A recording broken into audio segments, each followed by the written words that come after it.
জীবনের প্রথম ব্রাইডাল মেকআপের এক্সপিরিয়েন্সটা কিন্তু সত্যিই আলাদা এবং মেমোরেবল। আর সেই ব্রাইডটা যদি তোমার প্রথম শুধু ব্রাইডই নয়, খুব ভালো একটা ফ্রেন্ড হয়, তাহলে কিন্তু মুমেন্টটা আরও বেশি মেমোরেবল হয়ে ওঠে। আর এই স্পেশাল ডেটাকে ওকে সাজিয়ে তোলার যে আমার বিশাল একটা অ্যাচিভমেন্ট, সেটা জাস্ট বলে ওয়ার্ড দিয়ে বোঝানো পসিবল না। বিয়ের জাস্ট কটা দিন আগেই 2-3 দিন আগে আমাকে ফোন করে বলেছিল যে দিদি তুমি আমাকে কিন্তু সাজিয়ে দেবেই, তোমাকেই আমাকে সাজাতে হবে। তা আমি জীবনে কখনো এখনও অবধি কাউকে ব্রাইডাল মেকআপ করাইনি। আমার বেস্টির বিয়েতে আমি ওকে বৃদ্ধি গায়ে হলুদের মেকআপ করেছিলাম, কিন্তু ব্রাইডাল মেকআপ এই প্রথমবার। আর সেই সুযোগটা কিন্তু এই ছোট্ট বোনটিই আমাকে দিয়েছে। ওর যে এই যে অনবদ্য বিশ্বাস আমার ওপরে যে আমি ওকে একটা ভালোভাবে মেকআপ করে দিতে পারবো, সেই বিশ্বাসটাই যেন অ্যাচিভ করতে হবে, এটাই আমার টার্গেট ছিল। ওর স্কিন টাইপও জানে না, কীরকম বেস চাইও জানে না, যেটা খুবই স্বাভাবিক, কারণ আমার বেস্টির বিয়েতে যখন ওকে আমি সাজিয়েছিলাম, আমি আমার মতোই সাজিয়ে দিয়েছিলাম। তো আমি কিছুটা হলেও জানি যে ওর স্কিন টাইপ কেমন আর ও কেমন মেকআপ পছন্দ করে। শুধু আমি ওকে একটাই কথা জিজ্ঞাসা করেছিলাম যে তোমার মেকআপটা কেমন লাগবে, খুব বেশি হেভি নাকি একটু ন্যাচারাল, যেটাতে ওর ফেস সেমই থাকবে, ওকে যেন ইজিলি চেনাও যায় বাট খুব সুন্দর ওকে লাগে, প্লাস ওর ম্যাট বেশ লাগবে নাকি ওর গ্লোই মেকআপ লাগবে। তো আমি জানতাম ও বলবে গ্লোই মেকআপ। তো আমি সেইভাবেই আগে থেকে প্রোডাক্ট আলাদা করে রেডি রেখেছিলাম। ও আমার রুমে এসেছিলো রেডি হওয়ার জন্য, আর ওকে আমি পুরো প্রপারলি প্রত্যেকটা আমার কাছে অ্যাভেলেবেল প্রোডাক্ট দিয়ে ওকে আমি ভালোভাবে রেডি করার চেষ্টা করেছি। আমার পুরো ফোকাসটাই ছিল যে ওকে বেস মেকআপটা ভালোভাবে রেডি করতে হবে। তো আমি আগে থেকেই না ওকে শাড়ি ড্রাপিংটা করে নিয়েছিলাম, কারণ ওরও কম্বিনেশন অয়েলি স্কিন আছে। তো আমি চাইনি যে মেকআপটা কোনোভাবে ফেটে যাক, প্লাস আমার ওকে সেই টাইমটাও দেওয়া ছিল যে আমি যাতে দেখে নিতে পারি যে বেস মেকআপ কোনোভাবে ফেটে যাচ্ছে না বা কিছু। তো আমার পুরো টাইমটা, পুরো কনসেন্ট্রেশনটা ছিল ওর বেস মেকআপের ওপর। কারণ বেস মেকআপ যদি একবার সেট হয়ে যায় না, তাহলে আর তার উপরে কোন ব্রঞ্জার, কন্ট্রোর, ব্লাশ তুমি লেয়ার আপ করছো, অত বেশি প্রবলেম হয় না। আর আজকের ব্রাইড যে তোমার জীবনের প্রথম ব্রাইড, আর আমার বন্ধু বলে শুধু সেই কথা নয়, আমার কাছে হচ্ছে ব্রাইডকে আমি ঠিক তেমনই সাজাতে চাই যেটা তাকে মানাবে, প্লাস তার মনের মতো করে। সে যেরমভাবে সাজতে চায় আমি তাকে সেইভাবেই সাজাতে চাই। তো আমার প্রথম থেকেই ওকে প্রত্যেকটা স্টেপে আমি জিজ্ঞাসা করছিলাম তোর কেমন বেস মেকআপ চাই, বেশি হেভি মেকআপ চাই নাকি লাইট মেকআপ চাই, ম্যাট চাই না গ্লোই চাই, চোখের কাজটা কেমন লাগে, বা শাড়ি ড্রাপিং কেমন লাগবে। তো আমি আগে শাড়ি ড্রাপিং করে ওকে বসিয়ে নিয়েছিলাম। মেকআপের এখানে স্টেপ বাই স্টেপ সব কিছুই দেখতে পাচ্ছ। তো আর বেস মেকআপ দেখে ওর মুখের যে হাসিটা না, এটাই অ্যাচিভমেন্ট ছিল। ইভেন আমার বেস্টিও ওখানে সেদিনকে অ্যাভেলেবেল ছিল, ও আমাকে হেল্প করছিল। ইভেন এই ফ্রেন্ডটা আমার বেস্টির সবথেকে কাছের ফ্রেন্ড, বাট এখন আমারও খুব কাছের ফ্রেন্ড হয়ে গেছে। তো ও আমাকে খুব হাতে হাতে প্রোডাক্ট এগিয়ে দেওয়া, আমি যেটা বলছিলাম সেটাও আমাকে হেল্পও করছিল, কারণ আমি খুব নার্ভাস ছিলাম যে আমি প্রথমবার কাউকে ব্রাইডাল মেকআপ সাজাচ্ছি, আর এমন একটা স্পেশাল দিনে সে আমাকে ট্রাস্ট করেছে। তো আমি যাতে তার ট্রাস্টটা কোনোভাবে না ভাঙতে পারি। 2015 সাল থেকে আমি ইউটিউবে জার্নি স্টার্ট করি। এখনও অবধি বলবো না যে আমি খুব একটা বেশি কিছু সাবস্ক্রাইবার গ্যাদার করতে পেরেছি। ইভেন মাঝখানে অনেকবার অনেক কারণে আমার ইউটিউব চ্যানেল আমাকে ভিডিও বানানোর আমি অপশান পাইনি, আমি এডিট করে পাবলিশ করার সুযোগ পাইনি। মিডিলে ইভেন লাস্ট 1-2 মাসেও আমি অনেক বেশি ভিডিও পাবলিশ করতে পারিনি, সে কারণে আমার চ্যানেলটা মাঝে মাঝেই বসে যায়। তো আই থিঙ্ক সেটা এক্সপেক্টেড। বাট 5 বছর 6 বছর ইউটিউব চালিয়েও আমার কাছে এখন অনেক অনেক বেশি সাবস্ক্রাইবার হয়নি। বাট যে কজন সাবস্ক্রাইবার আছে I am thankful to that. And আমি যতটা পারি যথেষ্ট চেষ্টা করি সময়ের মধ্যে অনেক মেকআপ ভিডিও পাবলিশ করার। ইভেন আমি যখন দেখি আমার পুরনো ভিডিওগুলো, 2019 সাল থেকে যে ভিডিওগুলো, সেগুলো যখন আমি দেখি, তো আমি দেখি যে আমি নিজেটাও কতটা শিখেছি। তো আজকের আমার কাছে এই ব্রাইডাল লুকটা ছিল যে আমার পরীক্ষা, যে আমি কেমন নিজেকে নিজে কেমন শেখাতে পেরেছি। ইভেন আমি ব্রাইডাল মেকআপ কোর্সেও একটা নিজেকে এনরোল করেছি, কারণ প্রফেশনালি আমি এই দিকটাতে এগোতেও চাই। যদি আমি সেরকমভাবে আরও শিখে নিতে পারি, তাহলে আই থিঙ্ক আমি আরও বেটার সার্ভিসও দিতে পারবো।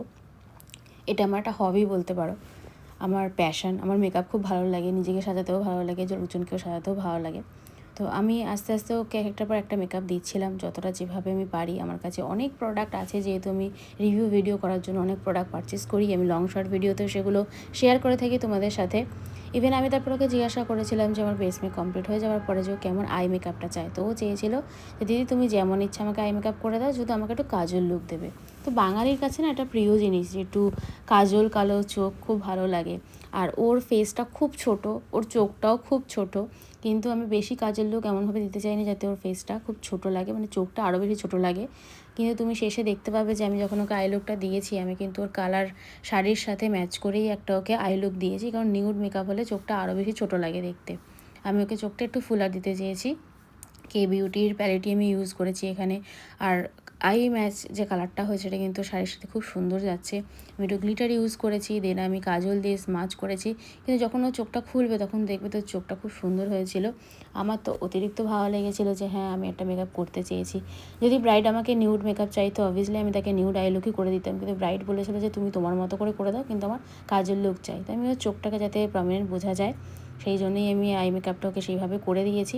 তোমরা আমাকে কমেন্ট ডাউন করে জানিও যে এই আই মেকআপটা বা ওর বেস মেকআপ বা ওর মেকআপটা যেমনভাবে সাজিয়েছি কেমন লাগছে, সেটা আমাকে জানিও। লাইটিংয়ের একটু সমস্যা আছে আমি জানি, আমি অতটা বেশি খেয়াল করিনি, কারণ পুরো কনসেন্ট্রেটটা ছিল ওকে সাজানোর জন্য। জাস্ট আমি একটা দিকে ক্যামেরাটা সেট আপ করে রেখে দিয়ে আমি ওকে সাজানোর দিকেই পুরোপুরি মনটা দিয়েছিলাম। তো তোমরা আমাকে কমেন্ট ডাউনে জানাও যে ওর মেকআপ লুকটা তোমাদের কেমন লাগছে, আই মেকআপটা কেমন হয়েছে, কী ভুল হয়েছে, কী খারাপ হয়েছে, কোনটা কী হলে ভালো হতো। তোমরাও যদি যখন আমাকে কমেন্ট বক্সে জানাবে, তখনই আমি জানতে পারবো যে আমাকে আরও কোথায় নিজেকে ইমপ্রুভ করতে হবে। কারণ আমার কাছে মনে হয় ব্রাইডাল মেকআপ এমন নয় যে আমি নিজের মতো তাকে সাজিয়ে দেবো, সে কেমন সাজতে চাইছে। কারণ এখনকার দিনের ম্যাক্সিমাম ব্রাইড যারা হয় তারাও অনেক রিসার্চ করে, শাড়ি কেমন চাই, জুয়েলারি কেমন চাই, কেমন সাজতে চায়, সব কিছু। তার ফেসেও কোনটা যাবে না যাবে সেও প্রেফারেন্সে রাখুক, সেও আমাকে দেখাবে, আমি সেই হিসেবেই তার ফেসে যেটা যাবে সেইভাবেই তাকে তার মতো করে সাজিয়ে দেবো। কিছু কিছু সময় হয় যখন তারা যেমনভাবে সাজতে চায় সেখানে হয়তো তার সাথে মানানসই হবে না, তো সেটাও আই থিঙ্ক আপক্লোজ ডিসক্লোজ করে নেওয়াটা আমার মনে হয় বেটার। তো আমি সেই হিসেবেই আজকের আমার পুরো প্রায়োরিটি ছিল যে আমি আমার ব্রাইডকে এমনভাবেই সাজাবো যেমনভাবে চেয়েছে। ওর ফেস মেকআপটা কিন্তু আমি অনেকটা ম্যাট রেখেছিলাম, তোমরা দেখেছিলে, কিন্তু সেই ড্রাইং ম্যাটটা আমি করিনি, কারণ ওর গ্লোয়িং মেকআপ দরকার ছিল। তো আমি সেই হিসেবেই ওকে যখন এই হাইলাইটারটা ইউজ করে, যখন টপ অফ দ্য হাইলাইটার আমি ইউজ করেছিলাম, তখন দেখতে পাচ্ছি যে ওর ফেসটা কিন্তু খুব সুন্দর গ্লোই করেছে, কোনো চাঙ্কি প্যাটেরিয়ালস কিছু ছিল না। ইভেন লিপস্টিকটা চুজ করার আগেও আমি কিন্তু ওকে বলেছিলাম যে তুই কেমন লিপস্টিক চাস। আমি আগে থেকে 8-10টা লিপস্টিক বাইরে বের করে এনে ওকে রেখেছিলাম। ইভেন ও বলেছিল যে ওর লিপসটা যেহেতু খুব সরু, একটু ওভার ড্রন করে দিতে যাতে দেখতে ভালো লাগে, কিন্তু আমি সেটা স্টেপ বাই স্টেপ করেছি, জাস্ট আউট অফ ধুস করে মানে বিশাল কিছু আউটলাইন করে দিইনি, আমি স্টেপ বাই স্টেপ এগিয়ে করেছি। ইভেন আমি লিপস্টিক মিক্স করে দেন আমি ওর লিপস্টিকটাকে অ্যাড করিয়েছিলাম, কারণ ওর সাথে যাতে মানানসই হয়, ওর ফেসের সাথে, ইভেন ওর শাড়ির সাথে মানানসই হবে লিপস্টিক ওকে আমি দেখেই করিয়েছি। ইভেন ওর স্মাইলটা দেখতে পাচ্ছ, এই যে ব্রাইডের স্মাইলটা না, যে হ্যাঁ মেকআপটা খুব ভালো লেগেছে, স্মাইলটাই তো পাওনা হয় আই থিঙ্ক।